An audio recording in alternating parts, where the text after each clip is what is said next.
Good afternoon, everyone. Thank you for joining another episode, or this is really the second episode of Murphy's Aquarium. My name is Brent. I'm your Sherpa, if you will, on this journey. I'm not really, Sherpa's probably the wrong word, guys. I'm learning as I go. So the whole point of this channel is that as I go through things, I'm going to share my experiences. So yes, am I an expert? No way. But I'm going through this, so the whole intent is you follow along and you see what I've tried and be like, yeah, I'm not going to do that. Or, it's about doing things, getting your hands dirty. That's what we're doing. So today's episode is all about measuring the salinity in your saltwater tank. Or, you may be making your own saltwater. Maybe you think that's daunting. We'll cover that in another episode, I think. But what I wanted to do is go over the various methods that I've used in the last year or so to measure the salinity in my aquarium. And, or when I make the salt water, because, at one point I was just winging it going, well, I measured 5 gallons of water and Instant Ocean says a half cup per gallon. That's good enough. I'm just going to go with that. It's probably not really a healthy environment for your fish, because your fish depend on a stable water parameters, and salinity being probably one of the more important ones. Now we're not getting into reefs and stuff like that. They have their own salinity requirements, but typically you probably want to keep your aquarium somewhere around 1.0 to 2.5 specific gravity. And you're like, what is that? Well, that's basically how buoyant the things float in salt water. That's what specific gravity is measuring. So if you were to use this little guy right here, this is a needle style hydrometer.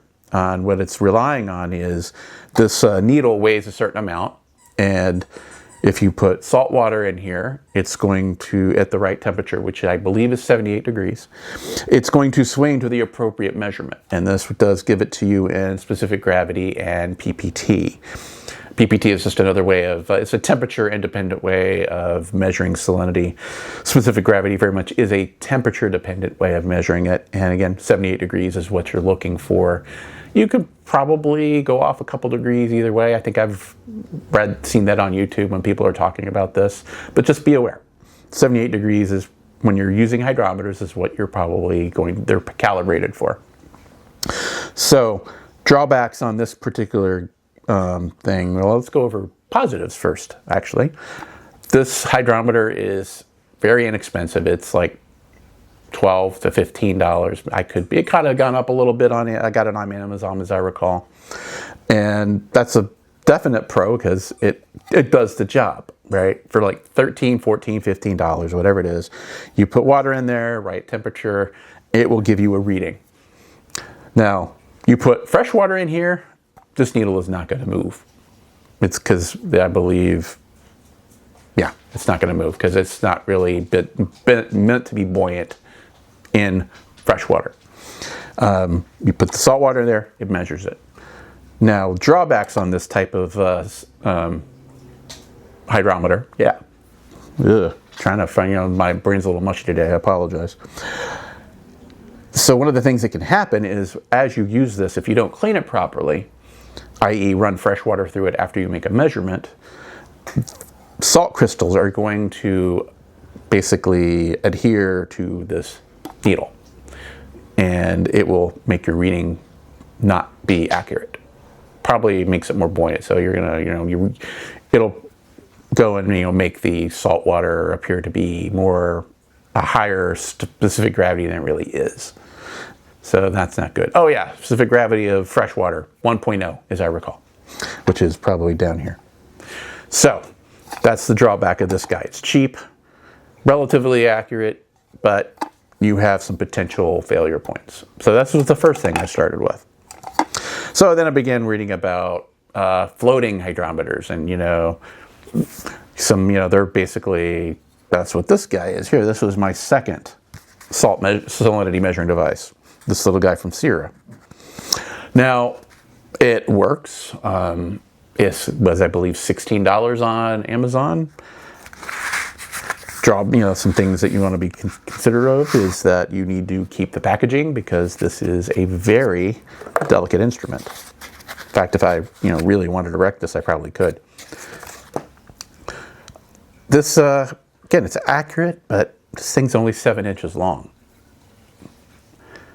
And so if you have bad eyesight, or maybe you just, things are a little rough on the eyesight category there, this is not going to be for you, because this is your measurement area. And I'm not going to get into like how compressed it is, but my son, he's got great eyesight. He could read it. My wife, who is, my age, never ask a woman what her age is. Keep that in mind, guys. She has trouble reading it, and yeah, I have to, I can't even read this with the magnifier app on my phone. I'm visually impaired, by the way, if you haven't figured that out, or I haven't mentioned it.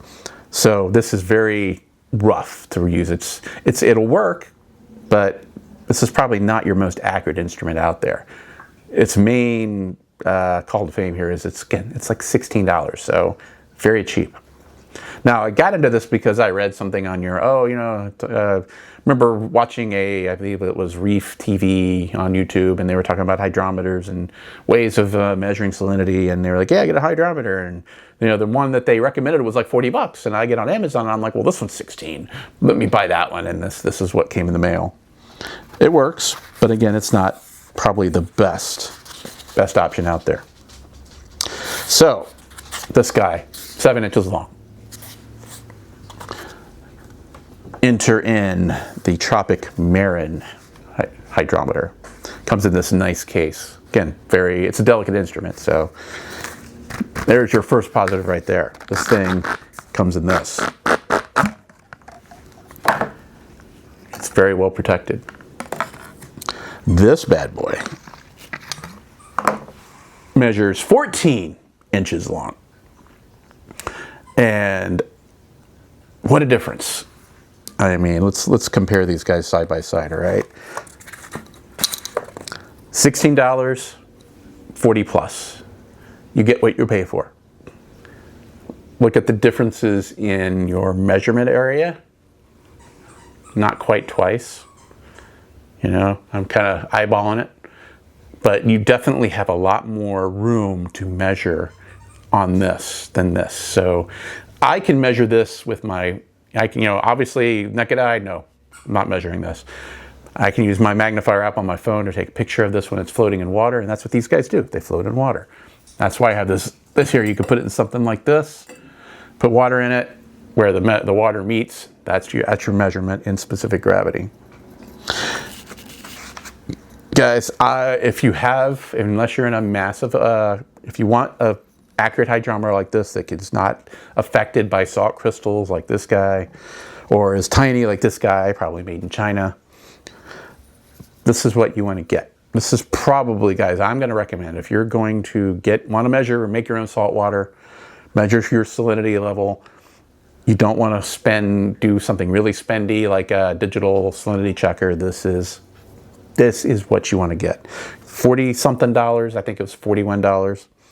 And it's a quality made instrument. You just, it's kind of hard to describe the quality, the feel of this versus this, but the packaged better, much better protected, and there's a lot more measurement area for precision. That's the name of the game, right? I can go and be like 1.02251 with this guy, especially if we get somebody who's got really good eyesight.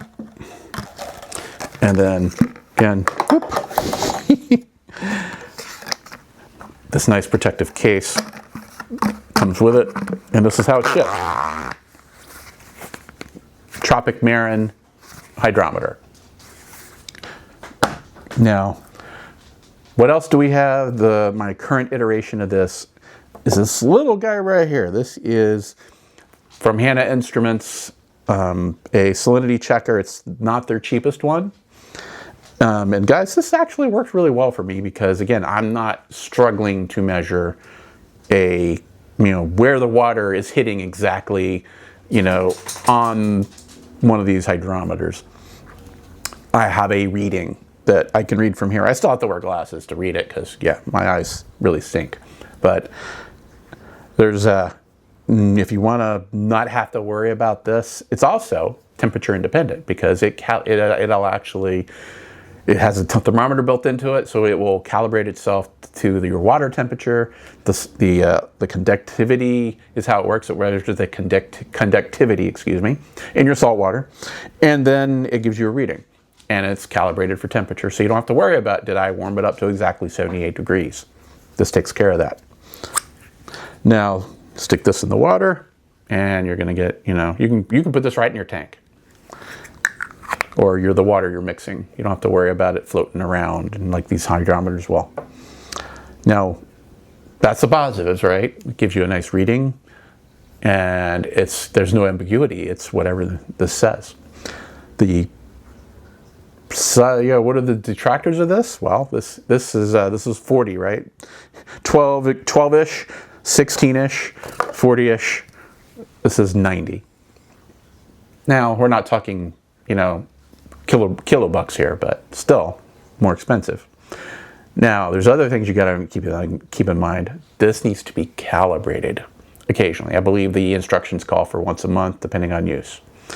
And to calibrate it, you've got these little packets here. These are not free. So, yes, you buy this, you still have to buy these. And you cut this off, you put this in calibration mode, you stick it in here, float it in there, and eventually it's going to come back and say STOR, that it's stored the calibration, and you're good.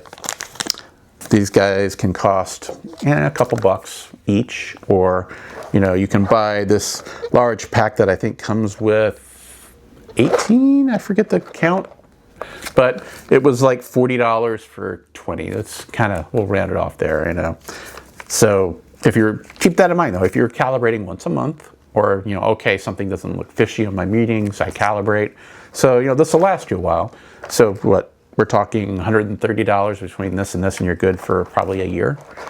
But still, when I bought this, I really wasn't thinking. And it was like, oh, this came with one packet of calibration fluid in that 35 ppt range.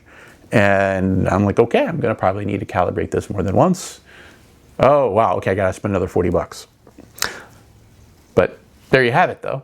I just wanted to pass along my knowledge here of these are the things I've used, and the drawbacks and things to expect. Like, oh yeah, I'm going to buy this digital checker, and now right? Okay, I'm going to buy the digital checker, but I also have to factor in the cost of the calibration fluid that you're going to need to use on occasion.